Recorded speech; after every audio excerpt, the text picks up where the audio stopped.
Welcome back. I'm Jana with Purl Together, and in this week's video, we're going to talk about picking up the sleeves for the garden cardigan. And if you'll remember, this is the little baby I found in the barn, and we saved his life, and he's doing well. He's doing really good. We think he's about 2 months old, and he's a little small for his age, but he is not to be reckoned with. He is a beast. He's a beastie. So I won't keep him any longer. I'll let him go and do his beastie things and chase paper balls around on the floor while I'm recording. Okay, real quick before we get started with the sleeve pickup, I want to give a big public thank you to several new patrons that have joined us in the last couple of weeks. There was a kind of a gap between the last video and this one because I was doing some traveling. I went and taught at the Alabama Fiber Festival, which is where I met a couple of these people, and that was fantastic. So a big shout out and many thanks for supporting the channel to Kim, Kathy, Sabrina, Hallie, Tammy, another Kim, Donna, Kiki, and Heather. I so appreciate your support, and I couldn't keep these videos coming to you without patrons. So it's a wonderful community.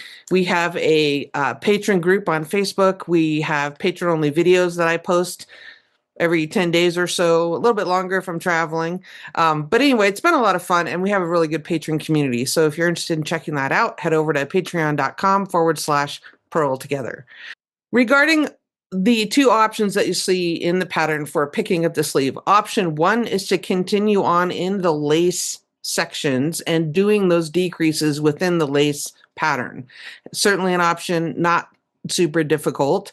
The pattern is written well. You just need to exactly follow the instructions and do that. Number two is to have kind of a stockinette panel underneath here, underneath the underarm, and there's a tiny bit of a column of your 2-stitch lace pattern that goes straight on down the center of that, and then you have a stockinette panel on each side of that center lace column. I'm choosing to do option two. Someone made a comment in the Ravelry group and expressed my thoughts exactly.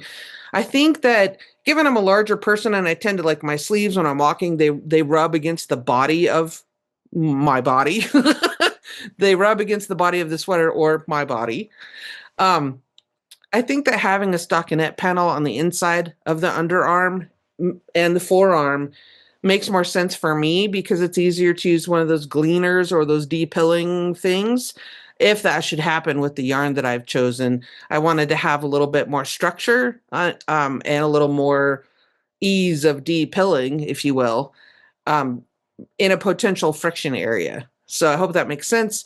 Either way, looks fantastic. So I've seen photos on a Ravelry thread that showed someone that knitted a sleeve both ways so they could see what they liked better, and then they ripped one out and did the one they liked better. And that really illustrated the difference between the two.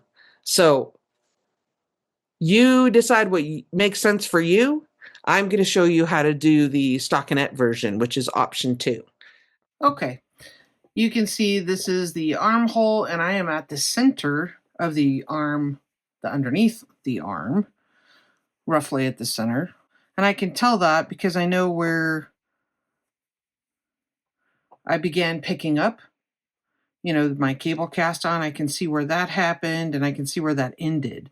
And so I'm kind of just matching that up and then looking for the center right here.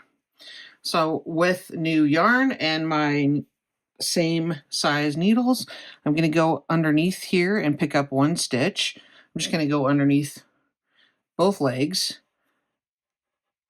I usually do my first wrap clockwise, which is opposite of how you would knit, just because I find it easier to pull through, and I can go adjust that orientation on the way back. I'm going to place a marker, and then I'm going to carry on. I just put some tension on my tail here. I leave a pretty lengthy tail so I can kind of wind that around my fingers like I was a continental knitter. And then I just continue. I'm just going to continue picking up. Well, there my marker fell off.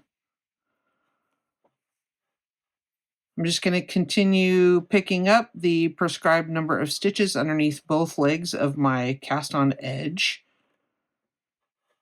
And I'm going to carry on all the way around what I think is the appropriate number of stitches, and then I'll adjust it depending on what the pattern tells me. I usually like to pick up an extra stitch kind of in the corners I'll show you what I mean about that in just a moment. But in the corner, to me, means where I began this extra cast on. So you can kind of see there's a bit of a gap here. So I am going to pick up at least one extra stitch probably here. I might give that a good little tug and then go in the back of that and pick up an extra stitch here, twisting it, kind of to mitigate any hole that might form at that juncture. I'm just going to carry on around all the way around the armhole. And it does help to have good pointy needles.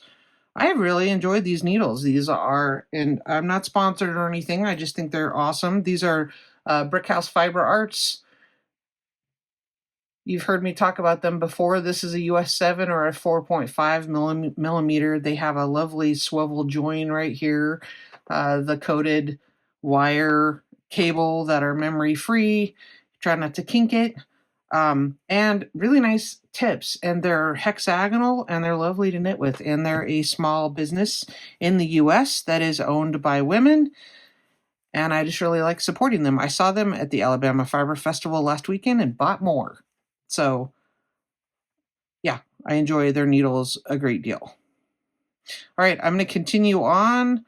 You may have to fudge where you pick up when you get to, the selvage edge, and that's totally fine. Just go in wherever you think is appropriate and sturdy at regular intervals.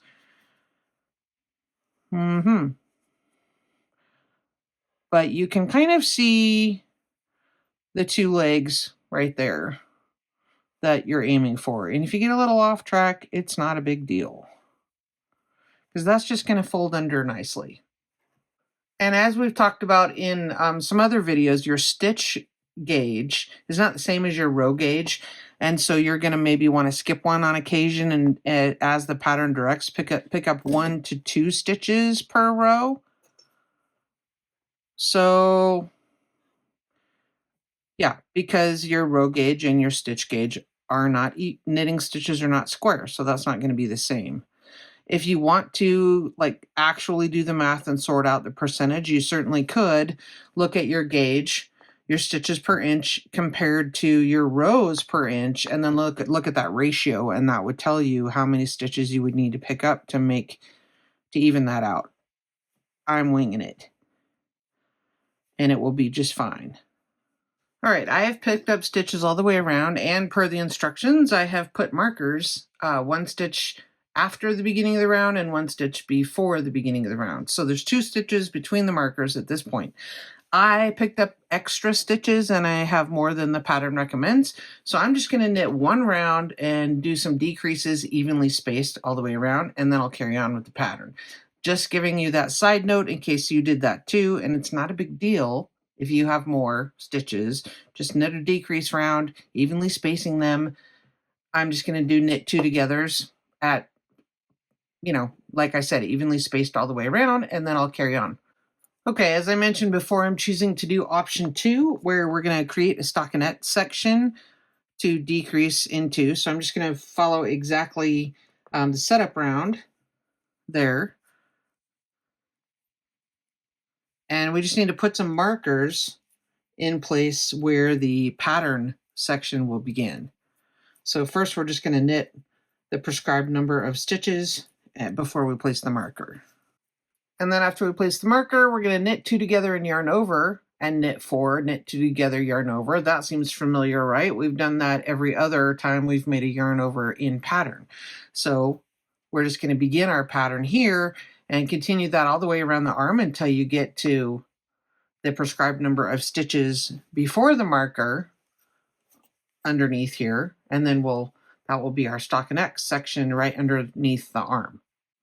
Okay, because I'm doing magic loop or traveling loop or whatever, because I have a loop here, I'm using this junction as the my loop as my beginning of the round designation.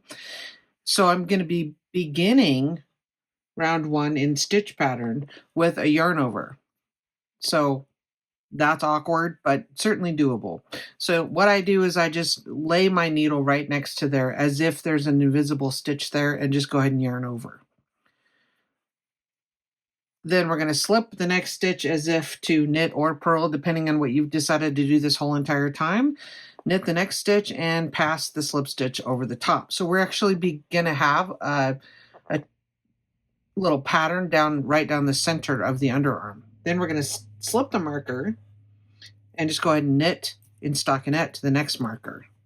The only thing I wanted to point out here, it's pretty self-explanatory, is just that, weird little thing where if you're doing magic loop or the DPNs and you're doing option number 2, you'll have a yarn over at the beginning of your round, which is totally fine. You just need to be mindful of that in case you accidentally drop it and things look weird.